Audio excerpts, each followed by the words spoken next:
Bismillahirrahmanirrahim. Alhamdulillahirabbil alamin wassalatu wassalamu ala asyrafil anbiya'i wal mursalin wa ala alihi wa sahbihi ajmain. Assalamualaikum warahmatullahi wabarakatuh. Selamat sejahtera, salam Malaysia Madani, salam karamah insaniah dan salam Gombak on top. Hai semua, apa khabar? Selamat datang ke saluran YouTube TVPSS Khusus dengan tagline podcast Khusus Road to Success. Saya moderator anda hari ini, Cikgu Nur Fazila binti Cik Hasim, dan bersama saya seorang ahli panel yang akan berkongsi cerita tentang isu podcast kita pada hari ini, iaitu Diary Murid yang bertemakan isu kesihatan mental di sebalik senyuman, yang merupakan satu medan di mana suara murid diberi tempat. Jadi tanpa melengahkan masa, saya pun dah tak sabar sebenarnya. Saya tampilkan saudara Muhammad Ikhwan bin Kamarul Safian, murid tingkatan 4 dari SMK Seri Kundang yang begitu bergiat aktif dalam pelbagai bidang aktiviti di sekolah maupun di peringkat daerah dan juga bercita-cita ingin menjadi seorang peguam. Hai Ikhwan, apa khabar? Hai cikgu dan hai semua penonton. Assalamualaikum warahmatullahi wabarakatuh. Saya Muhammad Ikhwan bin Kamarul Safian dari Sekolah Menengah Kebangsaan Seri Kundang, berumur 16 tahun, tingkatan 4, kelas 4 akaun, dan saya adalah seorang pengawas dan insya-Allah majlis tertinggi pengawas juga. Dan betul, saya juga bergiat aktif dalam semua bidang ekokurikulum daerah dan insya-Allah akan terus ke kebangsaan. Saya juga seorang anak tunggal daripada 3 orang anak beranak. Dan saya ya betul, saya juga salah seorang murid yang sering bergiat aktif dalam aktiviti kurikulum dari daerah maupun insya-Allah ke kebangsaan. Dan terima kasih cikgu kerana jemput saya duduk kat sini. Rasa macam mimpi jugalah duduk kat sini. Jangan risau, kita sesi santai sahaja pada hari ini. Nampak punya Ikhwan pun dah selesa ya. Okey, jadi kita teruskanlah dengan soalan pertama. Jadi, cikgu nak tahu apa pandangan Ikhwan sendiri maksud di sebalik diary seorang murid tu. Okey, bagi saya diary adalah bukan sahaja buku fizikal, tapi dia buku yang menceritakan tentang kehidupan seseorang untuk seharian, daripada bunyi loceng awal pagi sampailah tengah malam pejam mata. Macam saya as murid dan sebagai pengawas, saya menceritakan tentang kehidupan saya di sekolah, macam mana saya punya aktiviti kat sekolah, macam mana bergaduh dengan kawan ke kadang-kadang, ataupun dengan cik ada konflik dengan siapa-siapa. Lepas tu saya juga selalu buat majlis-majlis. So saya akan menceritakan dalam diary tu. Dan diary juga bagi saya tempat orang yang meluahkan perasaan. Mana yang rasa sedih, berdendam, ramai orang yang macam menggunakan platform diary untuk mengeluarkan perasaan macam tu. Okey, baik Ikhwan. Menarik tu ya. Maksudnya diary murid ni adalah ada suka dan duka dalam kehidupan seharian kita. Jadi sebagai seorang murid sendiri, cikgu nak tahulah, ada tak cabaran menjadi murid di zaman milenium sekarang ni? Cabaran saya adalah sebagai seorang pengawas, cabaran dia untuk menjadi yang seorang yang bagus. Sebab perspektif orang lain, cara dia lain. So bagi saya benda tu yang membuatkan kita selalu rasa macam down, and mulut-mulut orang pun membuatkan kita rasa macam sakit hati kadang-kadang. Tapi nak tak nak kita kena redah. Sebab kita seorang yang orang nampak luar lain tapi dalam kita sebenarnya lain. So untuk jadi bagus tu bagi saya adalah satu cabaran yang sangat susah untuk ditempuh. Sebab orang tak kenal kita punya sisi lain. Orang just kenal kita, apa yang kita tunjuk itulah yang dia kenal. Jadi kita banyaklah menyimpan rasa-rasa sakit tu kadang. Sebagai seorang murid, tipulah kalau cakap malam tu tak nangis. Mesti ada juga menangis, and rasa sakit tu tetap ada walaupun kena caci ke, dia kena maki, kena hina sebab pengawas kan. Ramai orang yang tak suka pengawas kan. So nak kata nak, kita kena tempuh. And kat luar juga kadang-kadang saya juga dijadikan sebagai modal untuk perbincangan hangat, ataupun sering dikatakan sebagai bawang-bawang hangat yang untuk macam titi gitu kan. So saya kat luar pun saya juga kena cari yang bagus. Sebab dalam sekolah kita kena bagus, luar sekolah pun kita kena tunjuk contoh yang bagus juga. Saya faham apa yang Ikhwan alami, itu realiti ramai yang kita Nampak sekarang ni murid kan, nampak di luar okey tapi kita tak tahu apa yang tersimpan dekat dalamnya kan. Jadi bila Ikhwan menyebut tentang tekanan tadi kan, cikgu teringat pula, cikgu tengok kat sini tragedi yang menyayat hati yang baru saja berlaku beberapa bulan yang lepas, yang mana seorang ibu dan juga seorang guru dibunuh oleh anaknya sendiri, yang mana kita dilaporkan bahawa anak itu mengalami tekanan perasaan akibat tekanan daripada keluarga itu sendiri untuk nak melihat kejayaan yang orang kata mungkin terlalu ekstrim mendesak murid itu sehingga melakukan tindakan yang orang kata di luar kawalan lah, sehingga membunuh ibunya sendiri. Jadi kita bukan hendak menyalahkan sesiapa, tetapi kita mengambil iktibar dan pengajaran daripada cerita tersebut bahawa pentingnya emosi dan tekanan tu perlu diuruskan dengan baik. Jadi Ikhwan, ada tak satu peristiwa yang mana Ikhwan alami sendiri, Ikhwan berada di titik yang paling rendah yang Ikhwan rasa macam aku dah tak kuat lagi? Okay, baiklah. Cerita ni bagi saya, walaupun orang rasa peristiwa ni dah lama, so pas is pas sebab kata orang, tapi bagi saya benda tu sangatlah menjadi saya punya kuat dalam ingatan saya, yang mana dalam 1 tahun, keluarga saya diuji dengan mak saya sakit, saya masuk hospital, iaitu sakit di bahagian mata, retina koyak. So mak saya dimasukkan ke hospital Selayang, dan waktu tu juga kita dalam wabak COVID-19. So agak susah lah tanpa ibu kan. Jadi waktu tu saya rasa jugalah keperitan, kesakitan kerana tak ada ibu kat rumah. Lepas tu selalu bagi saya anak tunggal. So apa-apa saja saya akan kongsi dengan ibu saya. So nak tak nak tu kita kena simpan lah juga. Lepas tu benda tu juga dia mengganggu saya punya emosi hingga kan susah nak belajar. Lepas tu fokus waktu tu time puasa. Nak puasa tu sangat susah sebab selalu kalau nak sahur mak yang kejutkan. Faham. So sekarang waktu tu tak ada siapa nak kejutkan. So saya rasa macam itu adalah satu saya punya struggle jugalah nak hidup tanpa ibu, and saya rasa macam sangat kuat waktu tu sebab boleh hidup tanpa ibu walaupun malam tu sering menangis. Dan ada satu hari tu saya hanya mampu melihat kaca tingkap di dinding hospital untuk melihat ibu saya, tapi jauh so kita tak nampak. So itulah saya punya cabaran untuk hidup dalam bulan puasa and COVID-19 dan belajar. Dan pada satu hari, cikgu, ketika saya sekolah saya membuat bacaan Yasin pada waktu pagi, dan hari yang sama mak saya menjalani operation mata. Dan waktu tu saya punya emosi agak bercanggah ketika membaca Yasin tu, dan terganggu lah ya. Ya, saya pun rasa terlalu sedih dan saya punya emosi tak terkawal waktu tu.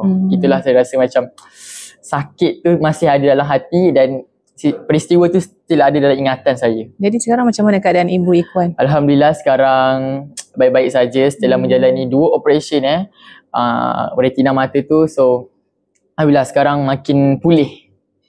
Okey, Alhamdulillah. Okey, kita harapkan, kita doakan sama-sama semoga keadaan ibu Ikhwan dan juga ibu bapa di luar sana berada dalam keadaan yang terbaik untuk nak mendidik generasi anak-anak kita zaman sekarang ni yang begitu mencabar kan.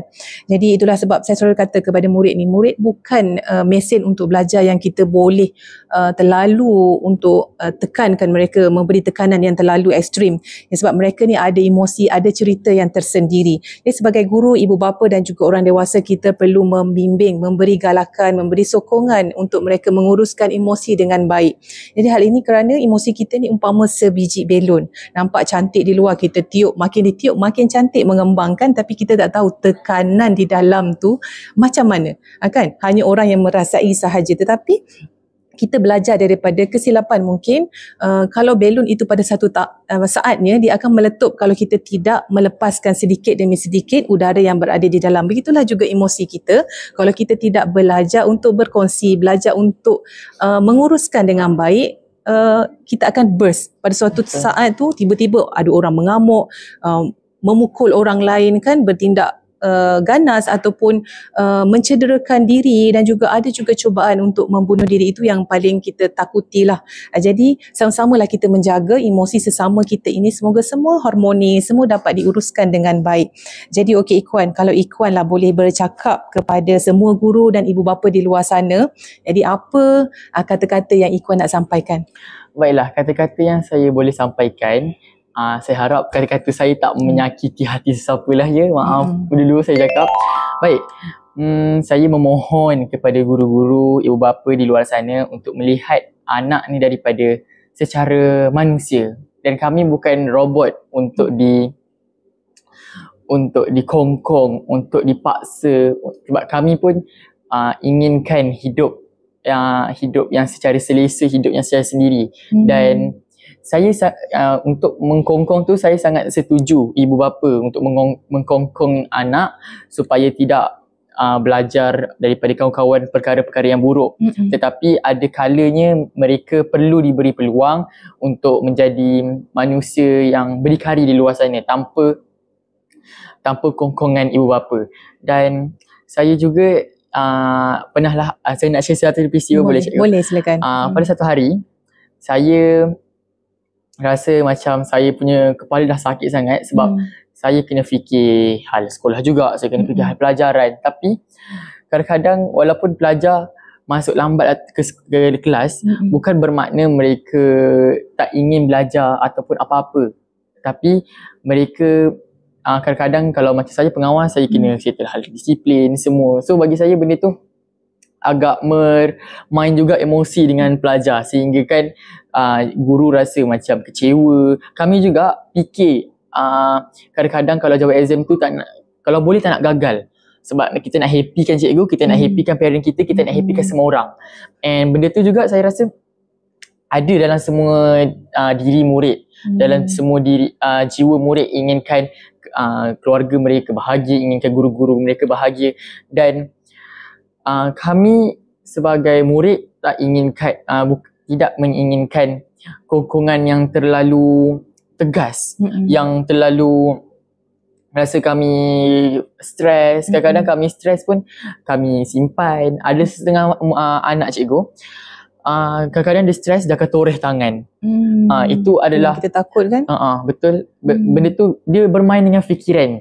Jadi kita orang cuba untuk hilangkan rasa tu dengan keluar. Kadang-kadang keluar sendiri, kadang-kadang keluar dengan member sebab kawan-kawan yang akan menenangkan kita.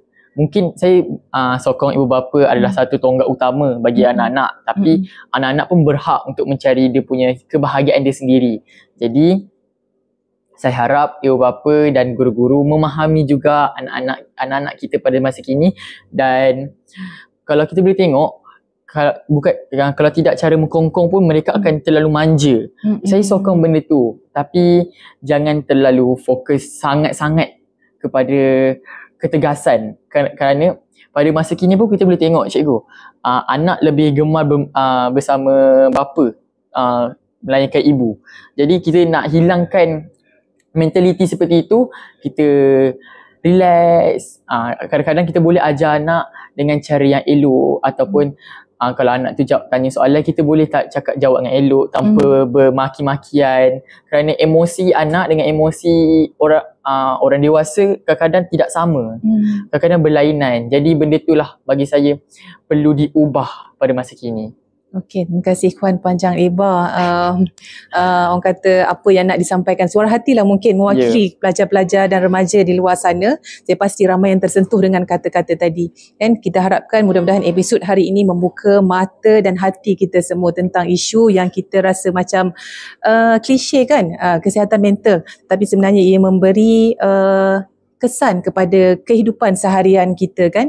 Ibaratnya macam mana kita nak positifkan diri daripada emosi yang negatif tadi. Jadi saya nak berkongsi satu perkara lah. Salah satunya adalah cara untuk kita nak uruskan emosi dengan baik adalah yang pertama, kita kena validate emosi tersebut, ataupun dalam bahasa mudahnya kita kena akui dulu. Jangan kita abaikan, jangan kita ignore. Kadang-kadang kita ni banyak macam biarlah, tak payahlah fikir kan, buatlah benda lain. Tapi sedangkan kita tahu benda tu ada, kita rasa sedih, kita rasa kecewa, kita rasa marah. Kadang kita abaikan. Lama kelamaan ibarat macam satu bekas lah kan, kita abaikan. Tapi sebenarnya dia terkumpul di situ, makin banyak. Sebab itulah ia akan meletup tiba-tiba kan. Jadi emosi tu kita urus dengan baik, kita akui, ya emosi saya tengah sedih. Okey, bagi masa kepada diri, berapa hari aku nak sedih ni? Takkan selama-lamanya nak sedih kan? Betul. Jadi kita mungkin contoh 2 hari aku nak sedih, tak nak jumpa orang, nak relax sekejap, nak buat hal sendirilah kan, nak buat apa yang kita suka. yang positif lah, janganlah sampai mencederakan diri macam Ikhwan cerita kan. Itu saya sangat takut lah kalau dengar murid buat barcode semua tu. Saya rasa macam nak bantu mereka untuk tangani emosi tersebut dengan baik. Jadi mungkin mereka tak tahu. Jadi dengan perkongsian hari ini mungkin semua pelajar di luar sana dapat mengaplikasikan, validate emosi tersebut, akui emosi tersebut dan cuba urus dengan baik. Buat aktiviti yang anda suka, anda gemari. Contoh, kalau kata waktu stres tu nak menulis, nak melukis, nak menyanyi, nak main alat muzik, nak pergi healing, nak pergi tengok pemandangan yang orang kata menenangkan jiwa, ia terpulang kepada diri masing-masing. Sebab kita ni ada cara tersendiri untuk nak tenangkan diri kita kan. Macam saya sendiri, mungkin saya suka makan kan, makan rasa macam okey, tenang sikit. Macam Ikhwan sendiri buat apa? Kalau saya kadang kalau terlalu stres, saya akan nyanyi, saya akan dengar lagu. Dan sama juga cikgu, saya akan makan juga. Kalau boleh makan, kita makan. Makan kan, bukan kita nak melupakan, tapi at least benda tu boleh buat kita rasa bertenang sekejap. Emosi kita yang tengah tak stabil, kalau kita bertindak waktu itu, memang tindakan kita akan negatif. Macam itulah kita pemikiran dia efek kepada 3 benda. Fikiran, emosi dan tindakan. Kalau fikiran masa tu tengah negatif, kita akan tend to be buat emosi kita jadi negatif dan juga tindakan kita pun negatif. Jadi kita bermula dengan fikiran dulu. Masa tu kalau kita rasa tak stabil, kita rasa macam tak okey, kita negatif, kita relax sekejap, tarik nafas dalam-dalam. Lakukan selalu teknik pernafasan ni, sangat membantu. Kita orang dewasa pun kadang-kadang kan, tengok anak-anak buat sepah kan, kita tak terus marah. Terus macam okey, tenang sekejap, tarik nafas, okey, relax. Kalau kita marah pun benda tak boleh settle. Kita yang juga kena kemas. Macam itulah juga remaja pun boleh aplikasikan teknik pernafasan ini. Okey, jadi banyaklah cara-cara lain. Mungkin itu yang kita boleh kongsikan hari ini. Masa pun mencemburi kita sebenarnya. Okey, kita dah sampai ke penghujung acara kan. Terima kasih cikgu nak ucapkan kepada Ikhwan kerana sudi meluangkan masa dalam sesi podcast kita pada hari ini. Saya rasa isu ni sangat menarik untuk kita mungkin continue lagi pada masa akan datang, ataupun kita akan cuba ulas dengan topik-topik yang lebih menarik yang begitu dekat dengan pelajar dan juga kita orang dewasa. Jadi itu sahaja untuk episod kita pada hari ini dengan topik isu kesihatan mental di sebalik senyuman. Jadi teruskan menulis, teruskan bersuara kerana setiap kisah murid adalah kisah yang patut didengar. Jadi kami memohon maaf kalau ada tersilap bicara, tersalah kata daripada kami berdua. Jadi sampai di sini sahaja. Jangan lupa subscribe dan share dan juga like YouTube TV PSS SMK Sri Kundang. Okay, jumpa lagi. Assalamualaikum. Bye-bye.